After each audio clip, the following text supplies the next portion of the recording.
Hey, how you guys doing today? Hope you guys healthy. Hope you guys are doing well. Hope you're keeping your sanity as best as you can. But I want to talk about some of the unseen consequences of being locked in like this because of what's going on right now with this pandemic. Whether you believe it is a hoax or whatever the case is irrelevant for right now. Now, we all know stress and fear can play a huge toll in the human body and the human mind. However, some of the unseen consequences are, you know, it's you stuck in an environment, some of you guys, and it's a toxic environment, your household, and sometimes the only outlet you had was going to work or going to school, and if you can't do either one of those, well, you're stuck in that stressful environment all day long. And to compound that even worse, if you lost your job or you know how that is, even more stressed out because you don't know how you're going to pay your bills and whatnot. And that's going to be a really, really volatile situation, especially if you're an addict, you need your fix of your alcohol or whatever else you might have and you can't get it. That makes it even worse. So some of the unseen consequences of being locked in like this is you might have a child abuse going up because the children are locked in 24 hours with you. And if you locked into it, it's a really, really volatile situation. You also might have spousal abuse that goes up as well. Some of you in relationships, not because you love the person, but because the person can pay half of the bills or, good provider, but really and truly not a good person. So you just stick it out because, you're getting your bills met or whatever the case have. You have to pay half or whatever kind of situation you have set up for your arrangement. So we're going to have a lot of unseen consequences. I predict you might have some divorces and stuff, but you can't really go nowhere. So you might stick it out just because, none of those offices are open. So you're still going to stick out the conditions you're in. But it's going to have a lot of unseen consequences. And I'm not trying to add fear into the equation. I'm just looking at what I see. Sometimes you would figure that you would come together as a unit, but if your unit was never good to begin with, just a unit of circumstances, not really a unity of love, then yeah, I can see how it could be volatile. Do the best you can do to remain calm and to reevaluate. You can consider this kind of like a global reset. Give you time to actually reevaluate your life and see what's really important to you. This is a really good time. If I had time to sit on all day and be home, that's what I would be doing. And just reevaluate and see if you like the direction your life is going previously, then continue what you was doing. But if you don't, it's time to make a change and figure out how you can make the change. You see, in these type of times, you're going to really see what you're made of. If you can stand the test of time or you're going to fold like a deck of cards. It all depends on your mental state and your mental faculties right now and how well you're able to cope with what's going on around you. Now, I know some of you might be in a situation where you need that stimulus check, and I hope you get it sometime soon. But I hope you have a plan that if they don't send out the next stimulus till the next month or two, what you can do in between. Because as far as I heard, they're only giving out $1,200 right now. I know they have something on the table, which they're trying to do like what they're doing in Canada, providing $2,000 a month, which would be great for some people. But you have to have a plan B. And that's why it's always a bad idea to live your life at financial red line. Because just in case for times like this, and nobody could have seen this unless you sit around the people who make these kind of things, But you couldn't have foreseen this happening. So when you live your life at financial red line, or check to check, which I know given the circumstances in America, people don't have a choice sometimes. But it's still not good to spend everything you make. And then now you're in this condition where you have to go to food banks and so forth to try to get some food for you and your family. Because like I said before, years ago, nobody is willingly going to go into homelessness. Nobody is willingly going to starve to death. Nobody. They're going to find some way to survive, which is true. That's a human instinct. You're always going to do that, no matter what. These times we're living in right now, and we will make it through these times, ladies and gentlemen. Don't make no mistake about it. We will make it through these times. However, these times will test your relationships, test your ideologies, test your faith. It's going to test a lot. So we will see how some of us make it out of it. Again, this is the time for you to reflect and really focus on what you need to do. Stop wasting time that you don't have.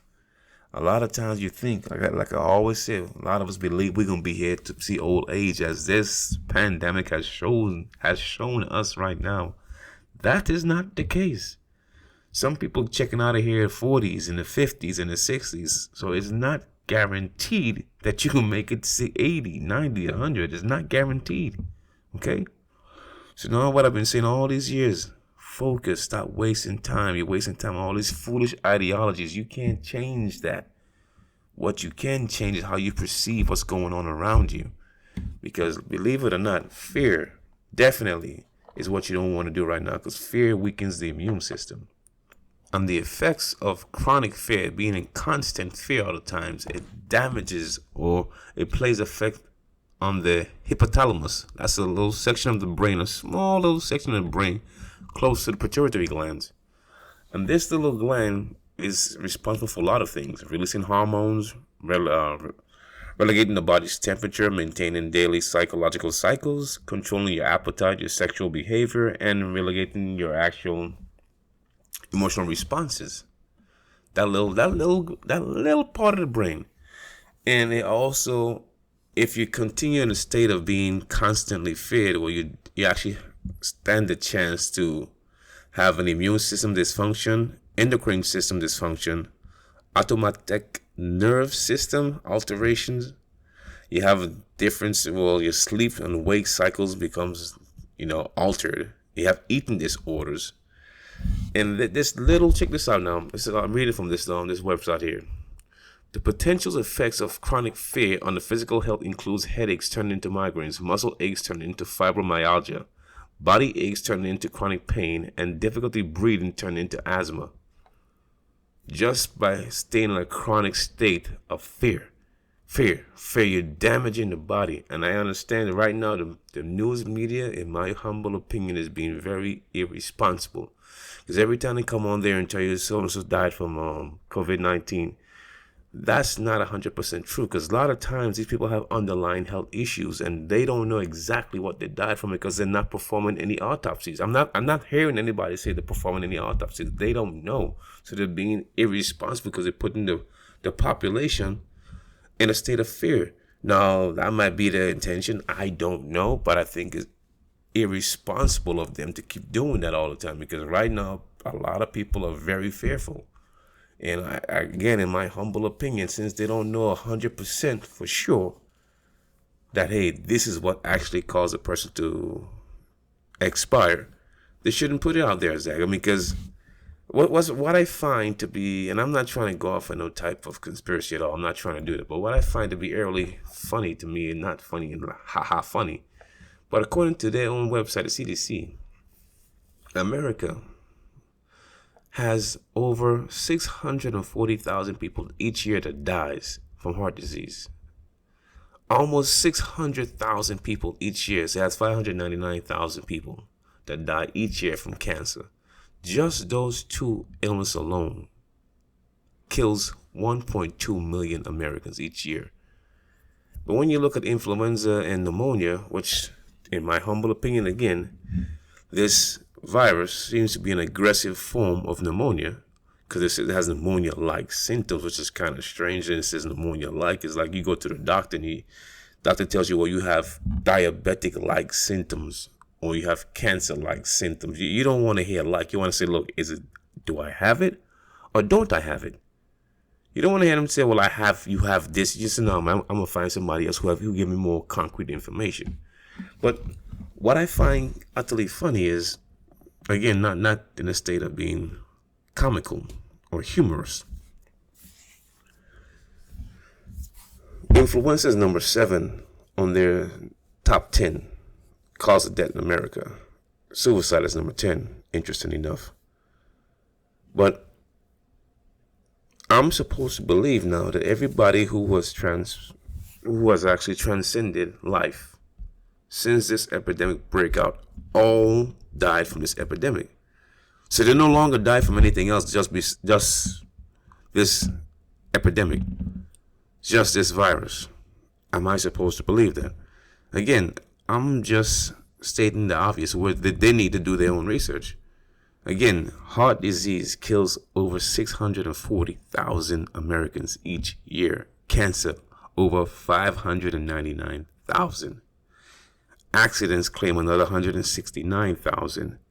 Chronic lower respiratory disease claim another 160. Strokes claim 146. Alzheimer's claim 121. Diabetes 83,000. Influenza and pneumonia claims 55,000. Okay, so I'm trying to understand how everybody that, according to the news media, that passed away since this pandemic broke out, all passed away from that. No other cause, just that. That's what I mean by the media's being irresponsible when they put out reports like that, because they don't know. They're not performing any autopsies because they don't have the manpower to do it. Okay? That's irresponsible. You're putting the people in a state of panic. Now, if that's their intention, they're doing a good job. But if that's not their intention, they need to go ahead and say, no, let's pull back and just say, we don't know 100% what the cause of death is. They don't know. I know some of you might hate me for saying that, but look, in times like, well, you know me, period. I'm always a logical person. I don't deal with emotions. I deal with logic. Emotions can get you killed, especially if the emotions of fear. You know, that I don't roll that way. I have to roll with logic, and it doesn't make sense. They need to be more responsible in their reporting and stop parroting the narrative. That's all I'm saying, because it is really putting people in a state of panic. The same way that people's going out there and still doing it, hoarding toilet paper. Don't know why. Going out crazy and fighting over toilet paper because they saw it in the media. And I know that they don't have to go out and do that, but when people become afraid, you don't know how they're going to react. It's like backing a coward dog into a corner. You don't know how that dog is going to react when it comes out of that corner. Okay? The dog's frightened. It might come after you and just lodge a good-sized bite into your leg or your arm or wherever it can get a bite into you and keep going because the dog's afraid. We as humans, we operate roughly the same way. When you're frightened, you don't know what you would do. You might knock somebody over the head and take what they got. In your right mind, you wouldn't do it, but you're fearful. You're scared. You want to stay alive, so you do whatever you think you have to do to stay alive. So all I'm saying, I don't want to make this video too long. Be careful. Don't allow this time to really put you in a state of fear, because it will damage you. And it will, at the very least, weaken your immune system and give you whatever it is going on there. You'll get it. And if you're getting the flu, you get that too, because your body will be so weakened by the fear and whatever else is going on. You're probably not eating right, not sleeping right. So it's a recipe for disaster.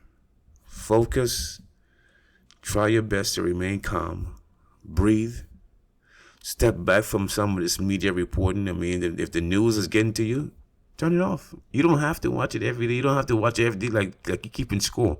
Okay, today this county have 1,000 people infected. Oh man, yesterday was 800. No, don't do that. Don't do that. That's not good for you.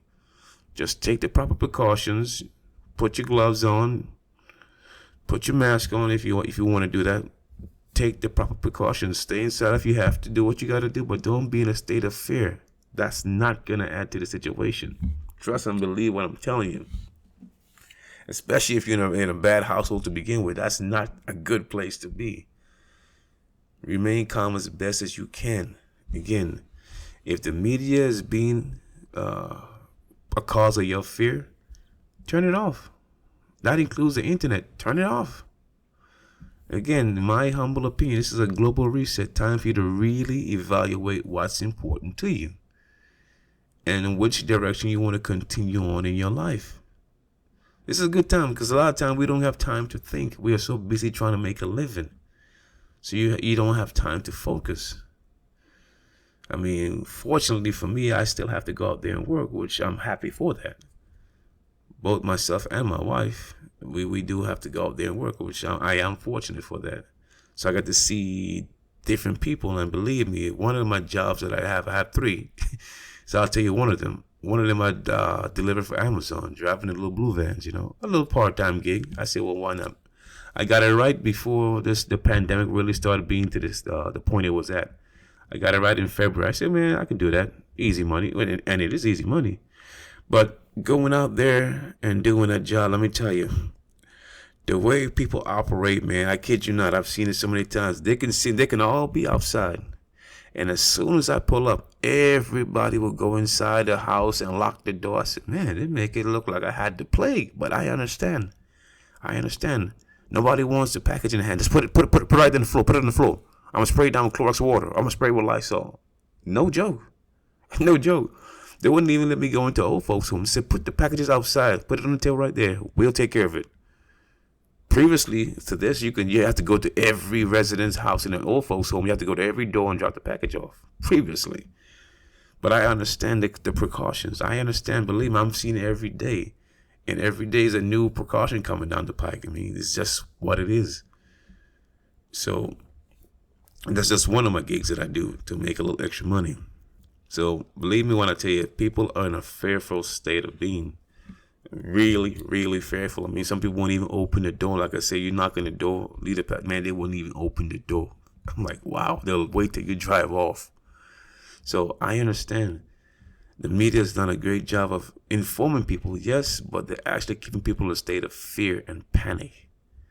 And that the longer as this goes on, I can see it turns out to be something else worse, because some humans, not all, some humans, man, they just don't react well when it comes to a fearful situation.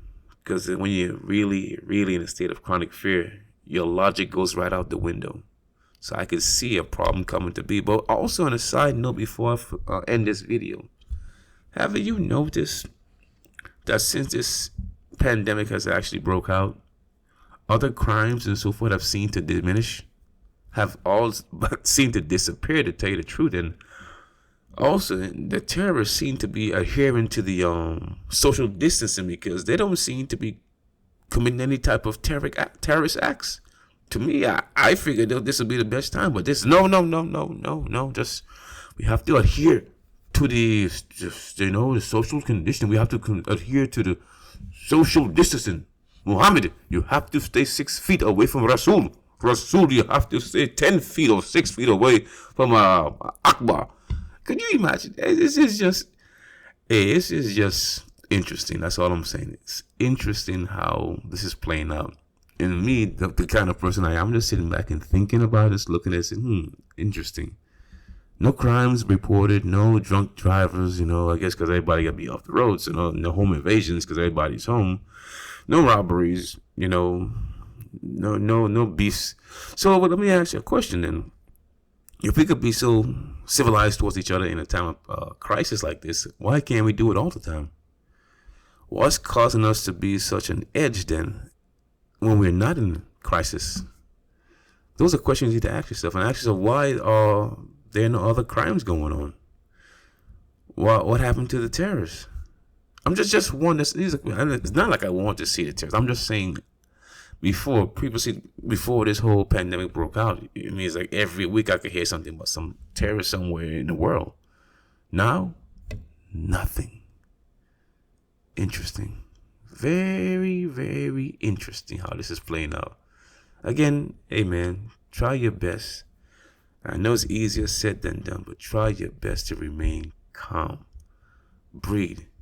Focus. And learn from this. Everybody should be learning from this. Learn what you can. Trust and believe that. Learn what you can in this time of crisis. Enjoy your family. Enjoy your time. Just enjoy life the best way you can. I mean, some of you wanted to homeschool, right? Well, this is your opportunity now to do just that. Some of you, some of you want to spend time with your loved ones. Well, this is time for you to do that. So you have time to do exactly what you've been taught. Man, I wish I can get some time off of this job, man. I hate this job. Just want to take some. Okay, well, you got some time off now. Be careful what you wish for, because you just might get it. I know, yeah, man, but I can't. I understand. So enjoy what you have. Again, use your time wisely. As we have seen now from this pandemic, nothing is guaranteed in this world. Use your time wisely. Stop squandering one of your most precious assets. Stop doing that. Focus. Stop focusing on all the drama and the beats back and forth, that's not gonna do anything for you. It's not gonna put anything in your time bank, okay? It's gonna take away from your time bank, and we all have a limited amount of time on this earth. Okay, I don't care how long you live, it's still limited. Stop doing things that don't benefit you. Again, I know it's easier said than done, but I don't want to make this video any longer. Take care of each other, remain calm. I love you guys, man. Take care. Before I go, I just want to say that this thing, whatever it is, let's just say this virus, has been airborne. It always has been airborne. It just didn't want to talk about it. There's no way, just using simple logic, there's no way this thing can traverse the whole globe in less than 6 months, in less than 4 months, in less than 3 months. Are you serious? They were saying the official story, it passed from person to person. There's no way it can pass person to person that fast unless it was airborne. And they don't want to tell you that truth. You see, it comes to mind like the movie on Resident Evil. You saw the first one when the guy threw the T-virus in the hive and it spread throughout the hive. Within 5 minutes, the hive was locked down. That's a good representation of how quick something can spread if it's airborne. Okay, but they don't want to tell you that. And the mere fact I knew it was airborne, tell you to wear a mask. Well, why am I wearing a mask if it passes from person to person? People can go around coughing and sneezing and people, it's a possibility. But the main reason to wear a mask is because how do you get your oxygen? Through your mouth and your nose. That's where you have to cover it up. That let me know how I processed the information. It was airborne. But they didn't want to tell anybody that because they didn't want to frighten the masses. Strange, isn't it? Anyway, true man, you guys take it easy. Be careful. Do what you can. And again, remember, man, take care of each other out there. All right? One love.